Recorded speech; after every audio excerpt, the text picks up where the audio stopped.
The forbidden book with shocking prophecy about the imminent catastrophe of destruction of mankind. After a loud roaring noise, the earth began to shake violently.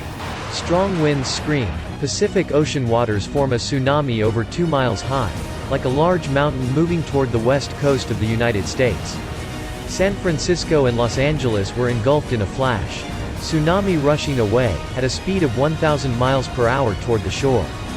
Just 2 hours later, it reached the east coast, and reached the west coast of the United States.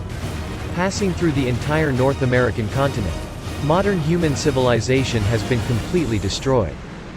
After all was over, the lucky ones who survived once again returned to the Stone Age. A new civilization began again. Dear ladies and gentlemen, you must be thinking that we are introducing a film on some catastrophic subject.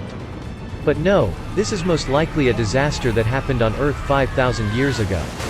We have more or less heard of the Ark of Noah, and the cataclysm wiped out almost all of the ancient mankind before. And most people believe that it is just myths of the ancient people.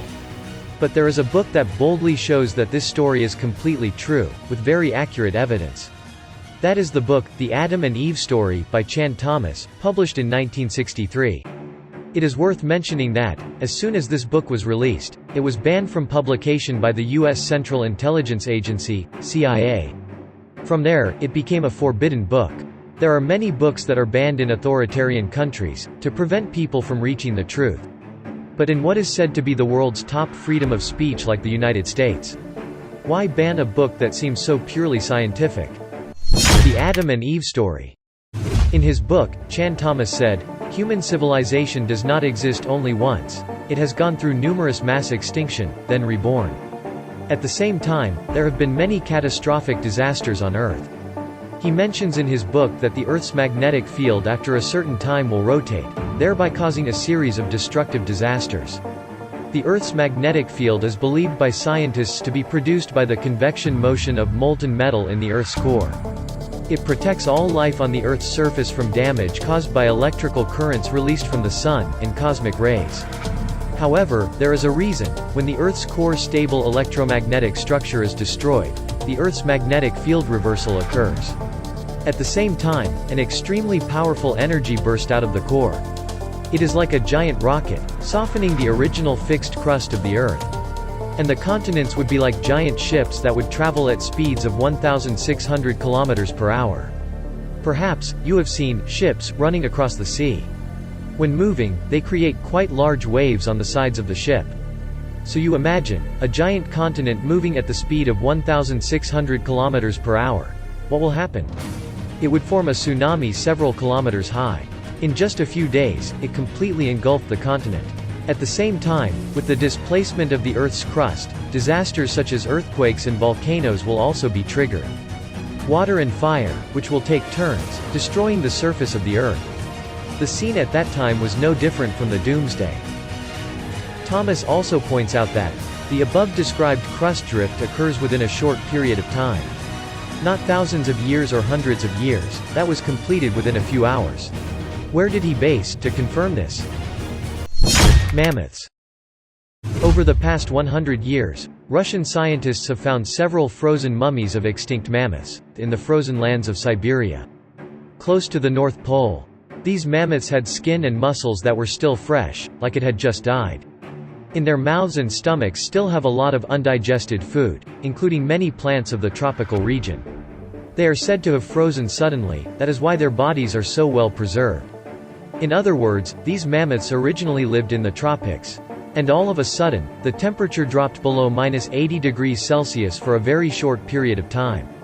As a result, they were stored and frozen extremely quickly. Why has such a strange thing happened?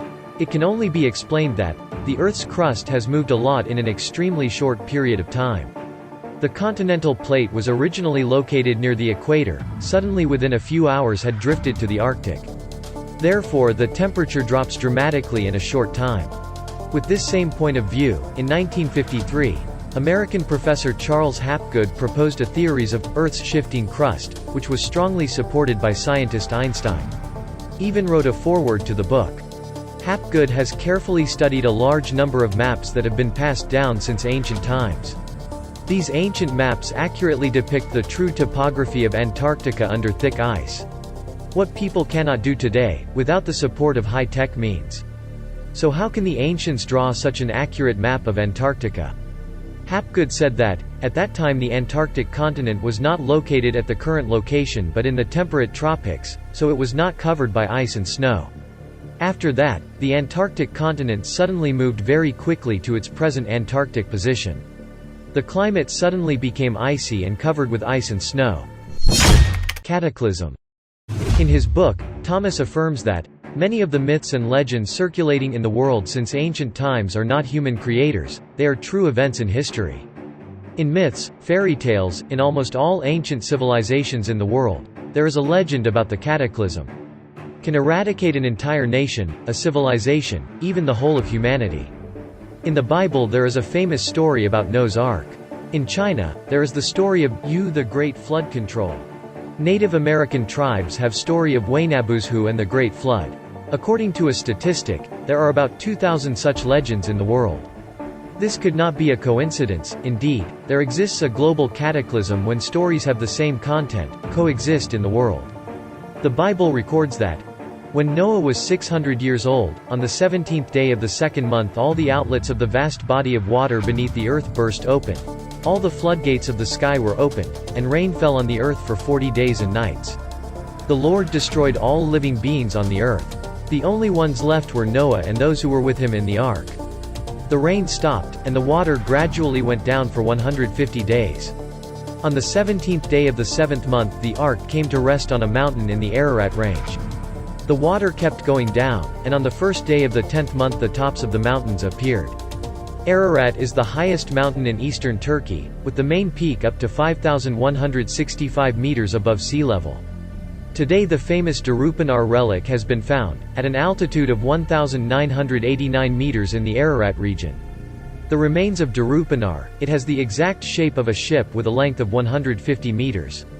Completely coincides with the size of Noah's Ark recorded in the Bible. Some experts believe that this is exactly the Ark of Noah, once buried by sands and stones in history. At the end of 2019, computer engineer and archaeologist Andrew Jones, and geophysicist John Larson conducted a study on the famous Darupanar site. They used the latest in 3D imaging technology to send electrical signals underground, through cables to scan the underground part of the Darupanar ruins. And they discovered that, the underground part was actually a ship. The photo has yet to be released, but already in the hands of film producer Jim Sartizan, to release a new documentary titled, Noah's Ark 2. He revealed that, the latest 3D scans show a ship actually buried underground at the Darupanar site. Prohibited books. Chan Thomas is a scholarly knowledge. He studied at Columbia University, one of the most prestigious universities in the world at that time. He is also a disaster geologist, an employee of the United States Air Force, and an expert in sensory training. Used to work at the Central Intelligence Agency of the United States, CIA. Immediately after publishing the book, The Adam and Eve Story. Not only was it banned from publishing by the United States Central Intelligence Agency, CIA. At the same time, Thomas was fired from the CIA. It wasn't until 2013 that the CIA was forced to decode the book under the U.S. Freedom of Information Act. But the strange thing is, even though the book was decoded in early 2013. But in fact, it is not, until 2019 that it will be made public. That is, it was delayed for 6 years. Furthermore, the original book had 284 pages but the CIA published only 55 pages. The other content was not disclosed. In addition, after more than 30 years the CIA was listed as banned. Finally, in 1993, Thomas's book, The Adam and Eve Story, was again republished. The 1963 version has 284 pages, but this reprint, The Adam and Eve Story, has only 240 pages. Perhaps Thomas had to fix a lot, to be able to bypass rounds of moderation. And many important information in the original book may have been deleted. At this point, we cannot help but wonder. Why is a book with very scientific explanations and reasonable about the great global catastrophe that destroyed humanity in the previous period? Instead of being welcomed and received, they were listed as forbidden books. Probably, it touched the forbidden zone of science? Forbidden zone of science. Before explaining what the forbidden zone of science is, let us come to the story of the famous American geologist J. Harlan Bretz. Also agreeing with Chan Thomas, he said that the cataclysm destroying human civilization is what really happened. Bretz has conducted many years of field research on specific topography of the Columbian Plateau. He pointed out that gradual erosion, as was the general opinion of the scientific community at the time, could not cause a singular terrain of nearly 30,000 square kilometers in the Columbian Plateau. Only a sudden and catastrophic cataclysm could cause such a bizarre, devastated terrain. When Bretz's point was made, it was judged by the geologists as a disgusting theory. Born from the biblical Noah's Ark. That is the kind of argument of legend, mythology, blasphemy, and seriously reverses science. Since then, Bretz has become a freak in the scientific community, the target of criticism, and ridiculed by the scientific community everywhere. But then, along with the development of aerospace technology, when satellite maps began to appear in the public eye, Bretz's discoveries proved to be absolutely correct. At that time, the scientific community has to accept Bretz's theory of cataclysm. In 1979, when Bretz was 97 years old, the American Geological Association awarded him the Penrose Medal, the highest title of the American Geological Association. The award speech stated, "Although the cataclysm theory has long been controversial, but photos taken by the satellite at an altitude of 900 kilometers above Earth provide clear evidence of the extent and nature of this prehistoric disaster." Fortunately, Bretz has a very long life and can live up to that day. After accepting the award, he said, "All my enemies are dead, so I have no one to gloat over." Thus we see that Chan Thomas and J. Harlan Bretz have in common that they want to prove that the Great Flood described in the Bible is real. The discoveries of two scientists, although those are highly scientific, but contrary to the scientific community's long-standing view of human history. At the same time, it affirms the correctness of the Bible. Things that science has always consistently denied. Is that the forbidden zone of science? Look back at history. Between religion and science, there has been a fierce conflict. Religion asserts the existence of spirit, God. And science is the opposite, denied that. Religion has said, man has been created by God. Science asserted that, humans evolved from monkeys. Religion wants people to live in the direction of goodness, harmony, then science believes that, struggle is the way of survival and development. Religion considers a way of life that follows nature as important. Science goes towards reforming the world, which makes the environment seriously polluted. Nature was terribly devastated. However, today science seems to have replaced religion into a worldview, awareness of billions of people. And it will stop anyone. Those who will shake its unique position. It is also a restricted zone, as mentioned above. In his book, Thomas said, "The Earth has come to the next cycle of electromagnetic reversal." He predicted that time occurs in about 2015 to 2165. If this is correct, then we are living in times when Earth could have a catastrophe at any time. Perhaps no one wants that scary thing to happen. But if it happens, exactly as Thomas predicted, then where is the way to be saved? Regarding the great flood that destroyed mankind, in the Bible there is a passage. When the Lord saw how wicked everyone on earth was and how evil their thoughts were all the time, he was sorry that he had ever made them and put them on the earth. He was so filled with regret that he said, "I will wipe out these people I have created, and also the animals and the birds, because I am sorry that I made any of them." However, he realized that Mr. Noah was a righteous man, unable to eliminate him, so he showed Noah how to build a giant ship to escape the tribulation. So morality is the criterion for salvation. Good guys will be safe, and bad guys will be punished.